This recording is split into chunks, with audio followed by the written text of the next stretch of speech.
Peggy 3.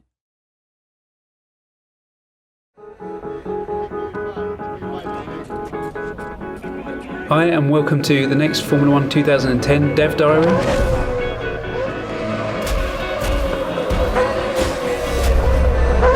It's about making the most authentic experience possible, and it's also about making the car handling predictable and consistent.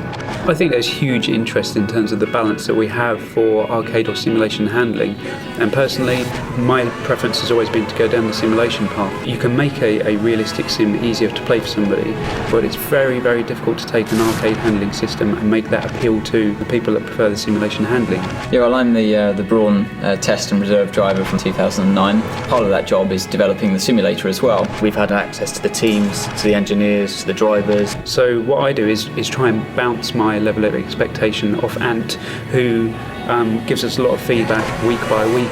The onboard footage, when you see on TV, they always look incredibly easy to drive. When you're inside the cars, they're so much more twitchy and nervous. That's one thing that's incredibly hard to get right unless you've got someone that's actually driven these cars, especially in the slow speed corners where you have no downforce. As soon as you get them up to high speed, they work in a completely different range. We do want a very simulation experience. You've got the inclusion of aero, which changes the handling of the car completely. We're tailoring the car handling to a very different market, to that Dirt 2 and Grid. They're very different cars, very different handling. It's not just about lapping the circuit, it's about being able to be consistent. The fans of F1 are very passionate and very knowledgeable, and we want to feed them the most authentic experience. And I think it's very important not to blunt the experience of driving a Formula 1 car, but when you start applying the driving aids, to kind of make it accessible without losing the fun parts. You want to make it to the point where it's just playable to enjoy, but also to be reasonably difficult as well. You can find that point where it's exciting, you're consistent, it's about feeling as though you're that hero driver. We've got the real world numbers. We want the players to experience everything that the driver experiences.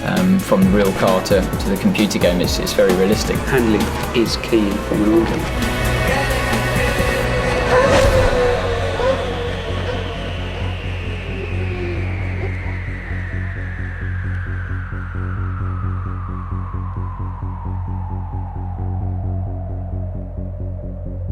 You got the fear.